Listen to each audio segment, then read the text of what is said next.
20 Atlantic hurricane season list with Wilfred in the Atlantic and Teddy also still in the Atlantic. On top of it, we've also added to the Greek alphabet, Alpha and Beta. So let's start actually with Beta because these are some of the impactful storms, at least close to the U.S. And you can tell here this is Beta off the coast of Mexico and working its way pretty much nowhere almost, slowly to the north because this high pressure system is blocking it. So the story over the next couple of days will be how this storm slowly meanders, strengthens to possibly as much as a hurricane and continues to roam around through the Gulf. All the while, one of the biggest factors most likely from this storm that will be most impactful is the heavy rainfall possible along the Texas coastline. So this is something to watch as we head through the next couple of days. All right, let's take you though into Teddy, which is still working its way northward as a major hurricane.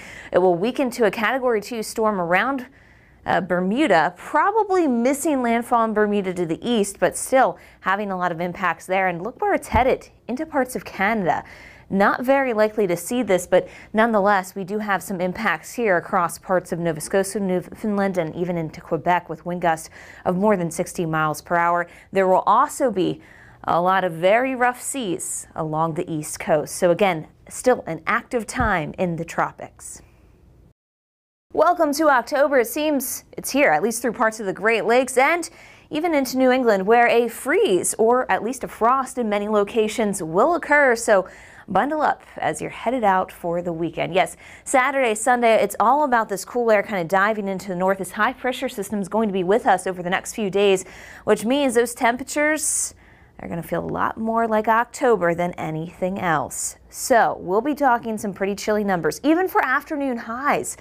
58 the high in Albany for your Saturday, which means we don't even make it to the 60s at all throughout the day. 62 for Pittsburgh, and yes, New York City 64 for your high. So a cool, refreshing air mass that's also filtered out a lot of the wildfire smoke in the skies. So the skies are brighter and bluer. They're just not warmer because, well, this high, as it sticks around Sunday into Monday, we will be talking about still the cool air in place. In fact, some of our coolest numbers could come on Sunday, where Boston 58 for your high means, again, we don't even make it into the 60s, and Washington, D.C., we won't even make it into the 70s for Sunday as we stay in the upper 60s. So again, a very cool pattern here. It does start to moderate the air mass as we get into Tuesday and Wednesday, but it's going to stay dry for us and fairly quiet. So we'll keep the quiet weather coming, but the temperatures, they're well below average. Just take a look at Burlington, Vermont, with smoke clouding through most of the skies, but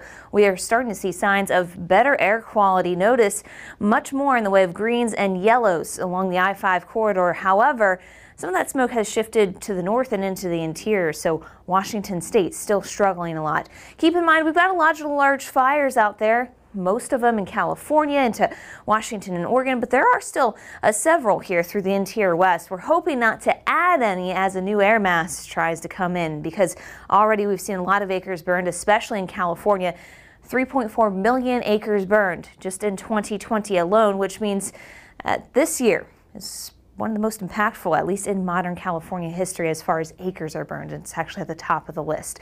So we have still that risk for fire out there, but here's the thing, as some cool air tries to work in, could get a little bit breezy and through portions of Utah, Wyoming, and into Colorado. So just watch out for that. There still could be gusts to more than 25 miles per hour there, but overall it's a pretty quiet pattern. And Las Vegas, still some smoke in the skies, temperatures near 100 for the day. Fresno clearing out though as we hit the mid 80s.